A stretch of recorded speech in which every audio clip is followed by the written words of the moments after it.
action.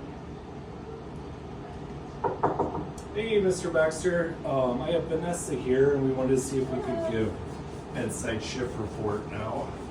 Like I said before, your family is more than welcome to join this if you would like them to be part of bedside shift report. Otherwise, we'll ask them to exit the room. Mr. Baxter, could you please give me your full name and date of birth? Is that correct, Miss? Yes. Okay, great. We had a pretty good shift today. This is a 74-year-old male, full code, no known drug allergies, admitted from Banner, Maine on 6/4. He is a patient of Dr. Rad, and I believe Dr. Rad was in to see you yesterday, correct? He admitted to Banner main campus for respiratory failure, CVA, septic, pleural effusion, and pneumonia. He is on standard isolation. His activity level is bed rest. He did have this triple lumen pick placed today for some IV antibiotics for his pneumonia. Cefepime should be running at 200.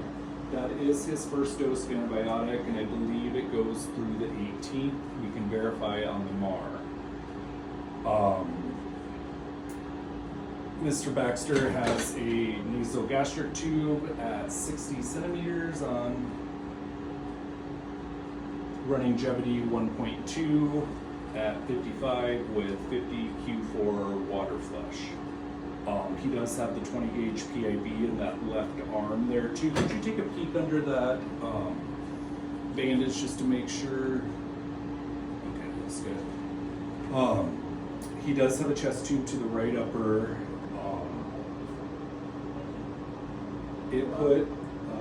It put 60 cc's of yellow purulent drainage out. It is to -20 suction. Okay. And we're just kind of monitoring right now, just make sure that we draw our line on the atrium to identify how much he had out each shift. I had changed this dressing earlier in the shift on his chest tube here. He does have the occlusive gauze there. We do have the safety kit with the Kelly clamps, the foam tape, everything for the chest tube. Okay. Of course, if that chest tube would accidentally get pulled out, we'll throw the dressing on it and we'll notify the physician right away. Mr. Baxter has a long-term colostomy. He's pretty good at using it. Needs a little bit of assistance here and there. If you just let your CNA know, he can do it with their supervision. Mr. Baxter, we want to turn you on your side here just to take a peek at that pressure sore on your backside. And I changed this dressing earlier in the shift, Ness. It's clean, dry, and intact now. It's every 3 days, but if he should get stool or something on it, let's make sure we get that changed right away. Okay. We do have this Profa boot on, and per our protocol, we need to remove this every 6 hours. I would do a good skin assessment. There was no skin issues under my watch. He is a high fall risk. We do have the flag marked outside the door. I do have mats on the floor. Our fall alarm is in place and working.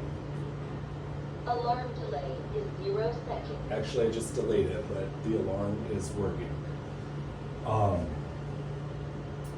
Our plan today, we had him on 6 liters of oxygen, and he was able to titrate down to 4 liters. He's sitting about 91, 92%.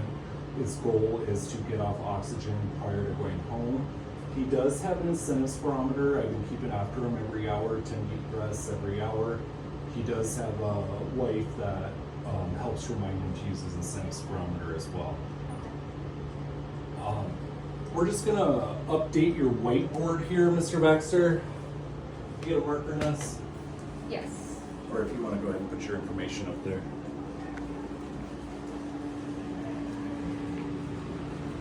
Mr. Baxter, what do you think one of your goals for this night shift could be?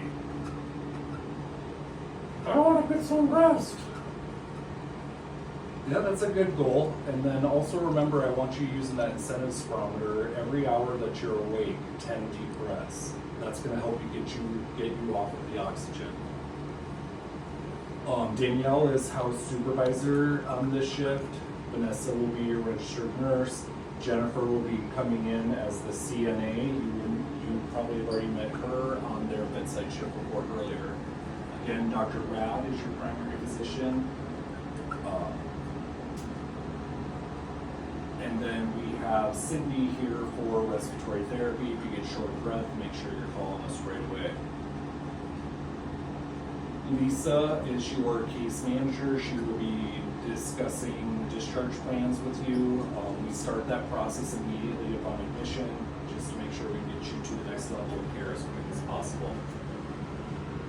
We do have a chest x-ray ordered for you tomorrow morning, just to make sure everything is going okay with that chest tube. You are still having a little bit of drainage out of it, but it is slowing down, and if it stops, we'll ask the physician when you're going to be able to take that out. Dr. Clemens is your pulmonologist. He's going to be the one to make that call when your chest tube is ready to come out.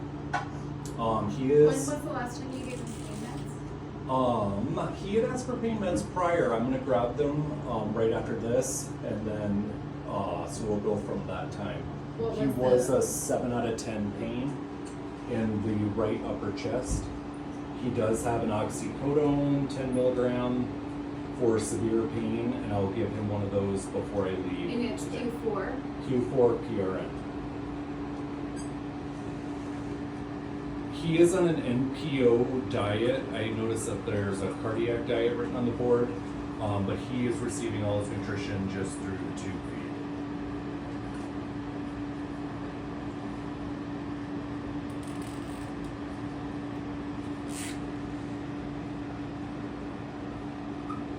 And then, I don't know if I told you this yet, Ness, or not, but he had 60 cc's of yellow purulent drainage out of this chest tube. I have the line with the date and my initials marked for my shift. Just please make sure we're marking with a Sharpie on the atrium so the physicians can tell how much drainage he's having.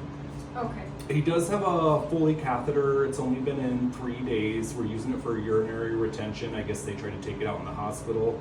And we do have the date of when the Foley was inserted on the bag. Put out about 600 cc's of clear yellow urine. He's having soft stool through that ostomy, but everything seems to be moving okay. Okay. Mr. Baxter, I just want to remind you again that you are a high fall risk right now with all these tubes and lines, so if you need anything at all, I want you to use your call light here, push this red button, and we'll come help you. We're just going to lower your bed in the lowest position. We got our mats on the floor, and the fall alarm is active. And Cody is gonna go get your pain medication. Is there anything else that I can do for you before I leave? No? Okay, I'll be back shortly to do your head to toe. If you need anything in the meantime, just hit your call light, okay?